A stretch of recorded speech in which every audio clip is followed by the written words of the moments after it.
everybody. Today we're starting Module 8, which is going to be talking about muscle tissues in general.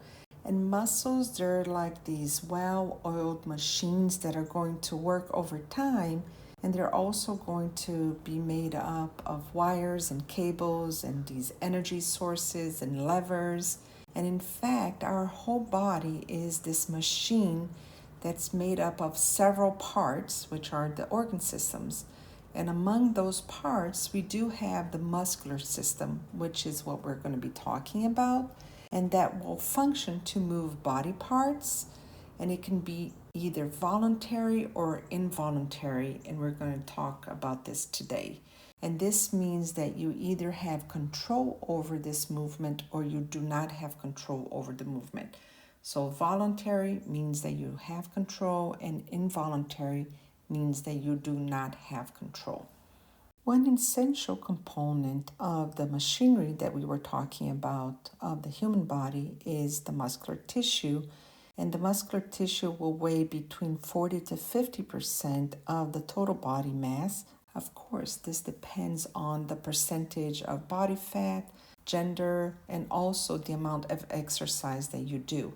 But most of the work that's going to be done by the body, such as the ones that are listed here, like pumping blood through the blood vessels, eating, breathing, speaking, standing up straight, or getting our skeletons to move, and even moving the food through the gastrointestinal tract, or moving urine out of the urinary bladder, or generating heat. All of these are results of the activity of the muscles. And in this module, we will learn how the simple parts of your muscular machinery work together to produce this very powerful contractile forces that are going to generate most of the activity of the human body. As we have learned in Module 2, there are 3 types of muscular tissue. We're going to have the skeletal, the cardiac, and the smooth muscles. Myology, where myo means muscle and logy means study of, is the scientific study of the structure, the function, and the diseases of all muscle types. And although the 3 types of muscular tissue share some properties, they will differ from one another in their microscopic anatomy, their location, and how they are controlled by the nervous system and also the endocrine system. Here we're first going to cover the skeletal muscle tissue, which is what we're going to focus more on this module. And the skeletal muscle tissue, it receives this name because the function of most skeletal muscles is to move the bones of the skeleton. So that's why it's called the skeletal muscle tissue. There are going to be a few that will attach to structures other than the bone, such as the ones that attach to the skin or even other skeletal muscles. And we're going to see when we talk about axial and appendicular musculature, how these will insert on the skin or on the bone or even on other muscles. But the skeletal muscle tissue works primarily in a voluntary manner, meaning that its activity can be consciously controlled. Therefore, it's voluntary. You think about it and you voluntarily do it. Differences among the 3 types of muscles are going to include this microscopic organization of the contractile proteins, which are actin and myosin. So all muscle tissue types, they do have actin and myosin. However, the way that they are arranged is what's going to give one of the characteristics of the different types of tissue. Now, in the skeletal muscle, the actin and the myosin proteins, they're going to be arranged very regularly in the cytoplasm of these individual muscle cells. Now, the muscle cells can also be referred to as fibers. And this arrangement that's very organized is present both in the skeletal muscle and in the cardiac muscle, which is going to create this pattern of stripes that we can see over here that are called striations. So the striations are going to be present here, as we can see in the skeletal muscle tissue, and also in the cardiac muscle, which is the next slide. Now, the striations are going to be visible with a light microscope under high magnification, as we can see here on this image to the left. In addition, the skeletal muscle fibers, they're going to have several nuclei. So we say that they're multinucleated. And from this image, we can see how the nuclei are going to be arranged on the periphery of the muscle cell tissue. Here we have the cardiac muscle tissue, and like the name says, it's only going to be found in the heart, where it's going to form most of the heart wall. Now, cardiac muscle fibers each have 1 to 2 nuclei, and contrary to the skeletal muscle tissue that we saw on the previous slide, these are going to be located more centrally instead of the periphery of the muscle fiber as we saw in the skeletal muscle. So the cardiac nuclei are going to be located more centrally. Like the skeletal muscle, the cardiac muscle is also going to be striated, as we can see over here. However, the action of this muscle tissue is going to be involuntary. So it means that you are not going to be able to control when your heart beats, which is great, right? So we don't even have to think about our heart beating and making it beat because it will beat by itself. Now, why does the heart beat by itself? Well, it beats because it has a natural pacemaker that will initiate each contraction. And this built-in or intrinsic rhythm is called autorhythmicity. And several hormones and neurotransmitters, they're going to adjust the heart rate by speeding it up or slowing it down, which is also something that we do not have control over. Of course, there are certain things that you can do to try to regulate your heartbeat when you're very anxious, for example, and your heart is beating fast. Then there are certain mechanisms that you can use to try to adjust the heartbeat. But it's something that you have to work on to make sure that you understand how your body works. And as you can imagine, it takes a lot of time to understand this process. Now, due to the fact that the heart is in constant movement as it beats on average about 60 to 100 beats per minute, these cardiac cells, which are also called cardiomyocytes, they need to be tightly together, and this is done by the presence of these structures that are called intercalated discs, as we can see them over here on the image. And in these structures, we will also find desmosomes, remember, how they were a type of cell junction in addition to gap junctions, which create this communication from one cell to the other. Now, this means that once a cell receives a signal to beat faster or slower, for example, all other cells will receive the same message through these gap junctions. Therefore, they will all be together, and there we have the autorhythmicity again. In addition, we can see how these cells are going to be branching out to be able to increase the connection between them. So we say that these cells are branched. Here we are going to be talking about the smooth muscle tissue, which is located in the walls of these hollow internal structures, such as blood vessels, airways, and most organs in your abdominal pelvic cavity.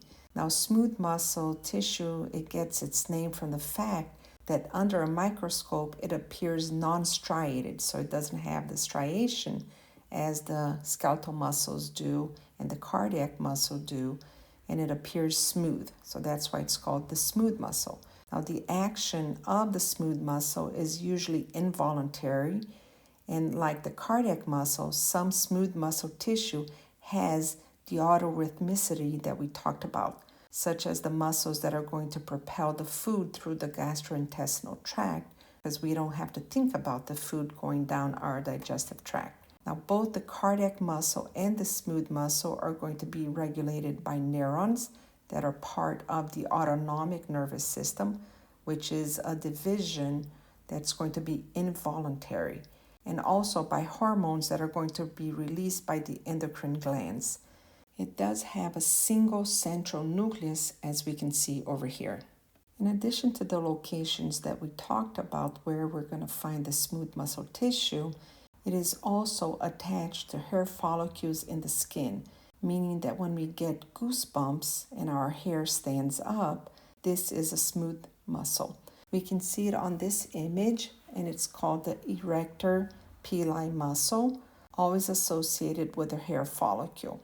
And the name describes exactly what it does. It erects or elevates the pili, which is the hair. Just don't get confused that even though this muscle erects the hair, pay attention to how the term is spelled with an A instead of an E. In humans, it is important because it closes the pores and prevents the heat from leaving the body. So when we're cold, that's why we get goosebumps, to try to keep most of the heat in the body. In terms of other mammals in general, it is going to serve as this defense mechanism. If you have pets, you guys know exactly what I am talking about, right? And the reason why dogs' hairs, for example, lift when they feel threatened is that when their hair is sticking up, it makes them look bigger and therefore more aggressive. And this way, they try to scare the other animal or whatever is making them feel threatened. With regards to the contractile proteins, I said already that it will be the same as the skeletal and the cardiac muscles, as they will contain myosin and actin, and we will definitely talk more about this muscle when we get to the digestive system. But for now, we will focus on the skeletal muscles.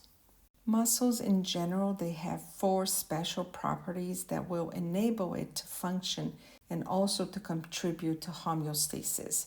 And they are listed here. We're going to have the electrical excitability, contractility, extensibility, and elasticity. Let's talk first about the electrical excitability, which is going to be a property of both neurons and muscle cells. And like the name says, electrical, therefore it will be the ability of a muscle fiber to respond to certain stimuli by producing an action potential. For muscle cells, 2 main types of stimuli will trigger an action potential. It can either be a chemical or an electrical stimuli. An example of a chemical can be the release of a neurotransmitter by neurons or the presence of hormones that are released by specific glands and that travel and are distributed by the blood vessels. And an example of an electrical stimulus are the autorhythmic electrical signals that arise in the muscle tissue itself, as the ones seen in the heart's pacemaker.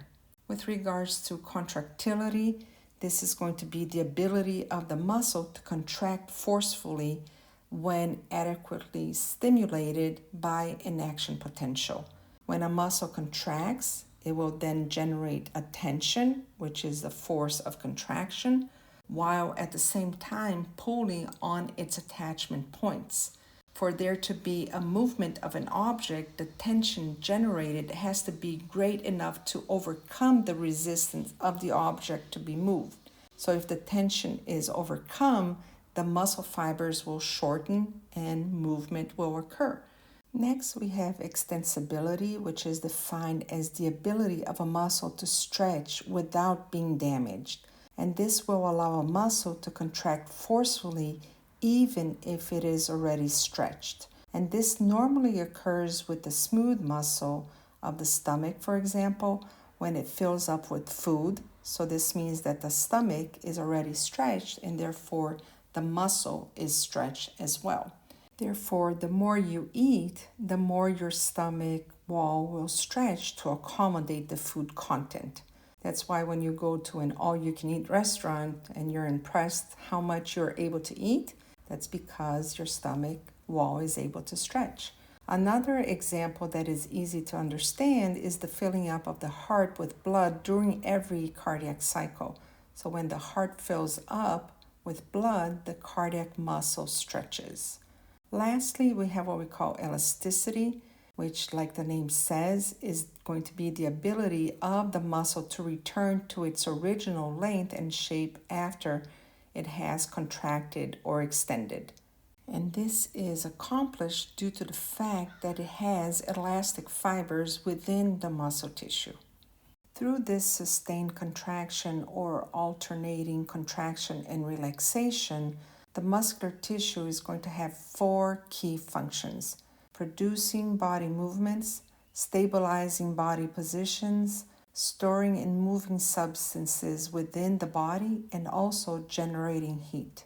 With regards to producing body movement, the total body movements such as walking, running, and localized movements such as grasping a pencil, a keyboard, or raising your hand, they're definitely going to rely on this integrated functioning of the skeletal muscles, the bones, and the joints, which will all work together to perform this function. Next, with stabilizing body position, the skeletal muscle contractions, they're going to stabilize the joints and help maintain the body position, such as standing or sitting. And it's true that we have these postural muscles that are going to contract continuously when you are awake. For example, there's going to be this sustained contraction in the neck muscles that are going to hold your head up when you're listening right now to this anatomy lecture. This is why it is important to always try to keep a good posture. If you practice a good posture, you will be strengthening these postural muscles, and over time, you will have to do less of an effort to keep a right posture. And also, I don't know if you noticed, but if you are sitting down and you start falling asleep and you don't have a place to rest your head, then your head is going to be swinging to one side or the other because the postural muscles that are holding your neck up are now sort of getting relaxed because your whole body is relaxing. Next, we have the storing and moving substances within the body, which is done through this sustained contraction of a ring-like smooth muscle called the sphincter. And the sphincter will keep certain compartments closed and therefore prevent the outflow of the contents in these compartments to the next compartment. Sphincters are, for example, located at the end of the stomach, and therefore it will prevent the contents that are present in the stomach from moving to the next compartment, which is going to be the small intestine. In other words, this gastric content needs to be processed before it is ready to be absorbed by the small intestine. Therefore, until it is ready, it will stay in the stomach with the help of the sphincter, as it will close the entrance between the stomach and the small intestine. And that's where the function of extensibility that we saw on the previous slide comes in, because the muscles of your stomach are able to stretch to accommodate the food that's coming in without it being damaged. And last, we have the muscles that are going to contract. They release heat, and this process is called thermogenesis. This heat will be used to maintain the normal body temperature, which is around 37 degrees Celsius or around 98 degrees Fahrenheit. And when you're very cold and you start to shiver, this is to make your skeletal muscles contract to increase the rate of heat production until you're able to put on a sweater, for example. Luckily for us, here in South Florida, we don't have to do a lot of shivering.